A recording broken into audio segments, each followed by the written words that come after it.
प्रयागराज में लोकसभा नेता प्रतिपक्ष और कांग्रेस सांसद राहुल गांधी ने संविधान सम्मान सम्मेलन में सभा को संबोधित करते हुए कहा कि कुछ दिन पहले मैं रायबरेली गया हुआ था और वहां मुझे मोची की दुकान दिखी, इसीलिए मैं वहां बैठ गया और मैं समझना चाहता था कि आखिर वो काम कैसे करते हैं। बातचीत में उन्होंने मुझे बताया कि जिंदगी में सिर्फ मेरे पिता ने मेरी इज्जत की और किसी ने मेरी इज्जत नहीं की। उन्होंने कहा कि ये सुनने के बाद मैं सोच रहा था कि इतना हुनर होने के बाद भी इन्हें किसी ने इज्जत नहीं दी। देश में ऐसे हजारों लोग हैं जिनके साथ ऐसा हर रोज होता है, जैसे गाड़ी के इंजन में सिलेंडर होता है। उन्होंने कहा कि वैसे ही माना कि हिंदुस्तान के इंजन में 10 सिलेंडर हैं, लेकिन काम सिर्फ एक सिलेंडर कर रहा है, यानी कि 90% लोगों के सिस्टम में कोई भागीदारी नहीं। फिर भी हम कहते हैं कि देश सुपर पावर बन जाएगा, इसलिए हमने जातिगत जनगणना की बात उठाई है ताकि लोगों को उनकी भागीदारी मिल सके। देश की जनता ने नरेंद्र मोदी को संविधान की ताकत दिखा दी।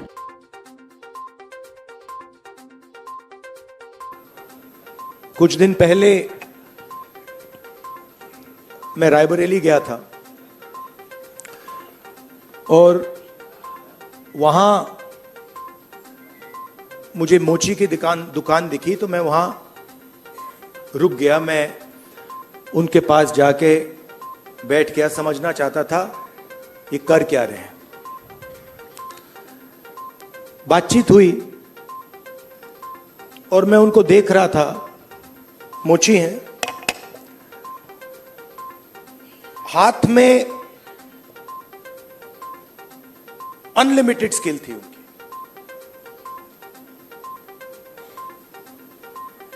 मतलब 30-40 साल का एक्सपीरियंस था।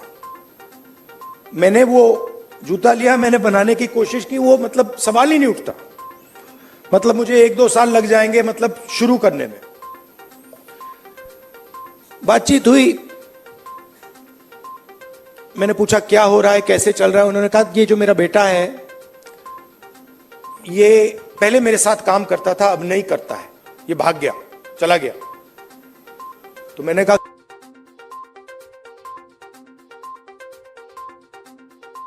नहीं।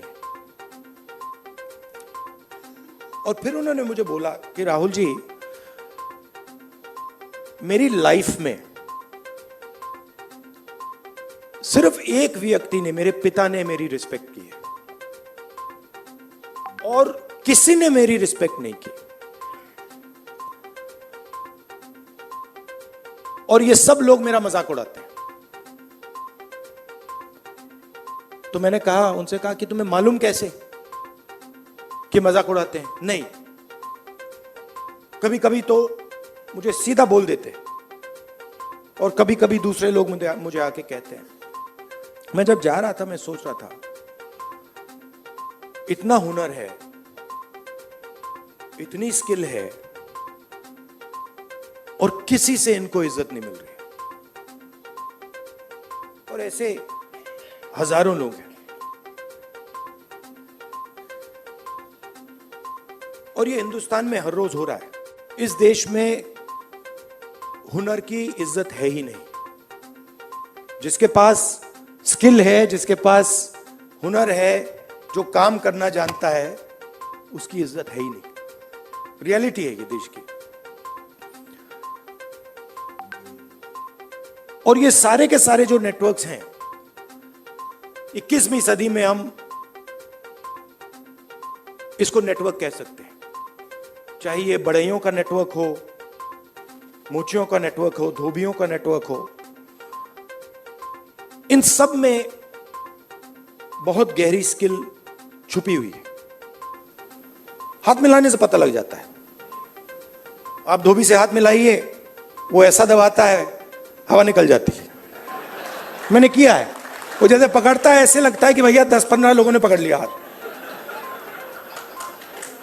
आप बढ़ई का हाथ पकड़िए, उसमें दिख जाता है।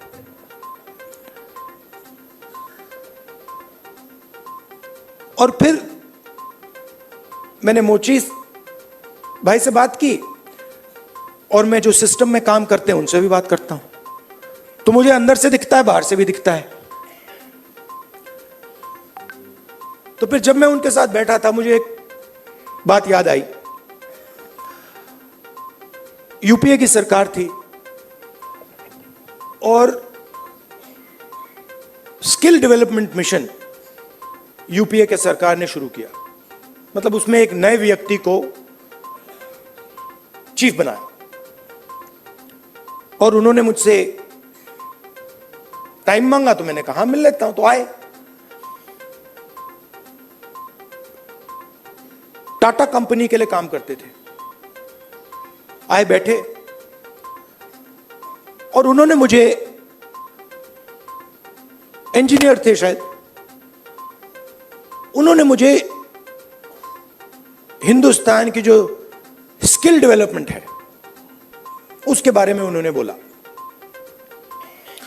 मैं सुना, आधा घंटा बोले कि हम आईटीआई बनाएंगे, आईटीआई में लोगों को ट्रेनर बनाएंगे, ये पूरा उन्होंने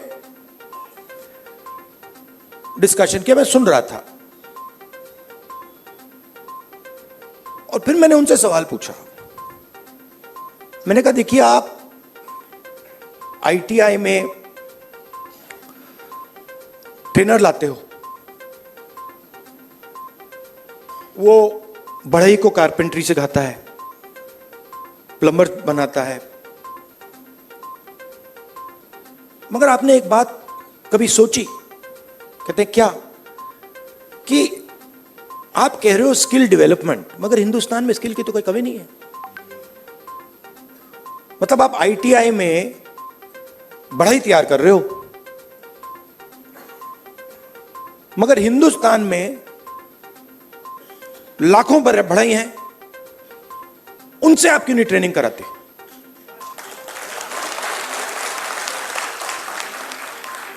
तो ये थोड़ा चौंक गए।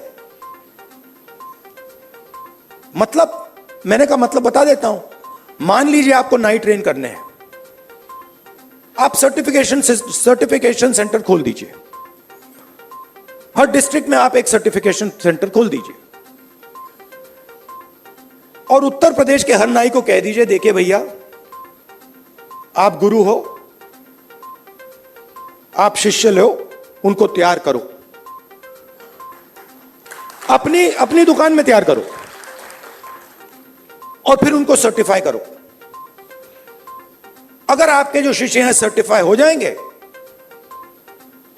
आपको हम 100, 200, 500, 1000 रुपए बैंक अकाउंट में डाल देंगे। मतलब जो स्किल का नेटवर्क है उसका प्रयोग क्यों नहीं करते आप? बिल्कुल चुप हो गए।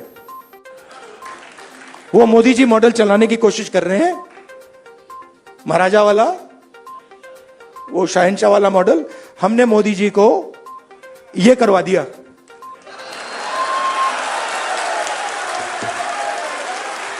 आप अपने आप को नॉन बायोलॉजिकल समझते हो, आप अपने आप को नॉन बायोलॉजिकल समझते हो, आप अपने आप को डायरेक्ट भगवान के साथ कनेक्शन समझते हो। Wrong number, wrong number. चुनाव के एकदम बाद ये मैंने कहा, देखो, हिंदुस्तान के किसानों ने, मजदूरों ने सिर झुकवा के कॉन्स्टिट्यूशन से मत्था लगवा दिया। गाड़ी का इंजन होता है ना, उसमें सिलेंडर होते हैं। मोटरसाइकिल में कभी 1 सिलेंडर होता है, 2 सिलेंडर की होती है, ट्रक 8 सिलेंडर की, 10 सिलेंडर की होती है। हिंदुस्तान में, मान लो हिंदुस्तान के इंजन में 10 सिलेंडर है, काम सिर्फ 1 सिलेंडर कर रहा है। मतलब 90% लोग बाहर बैठे हुए हैं और देख रहे हैं, और उनकी सिस्टम में कोई भागीदारी नहीं। उनके सिलेंडर में ना पेट्रोल मिलता है, ना मेंटेनेंस होती है, ना कोई चेकिंग होती है। 1 सिलेंडर छोटा सा टक टक टक टक टक टक टक टक चल रहा है। कह रहे हैं भैया दुनिया में, और कहते हैं भैया सुपर पावर बन जाएगा। कैसे सुपर पावर बन जाएगा?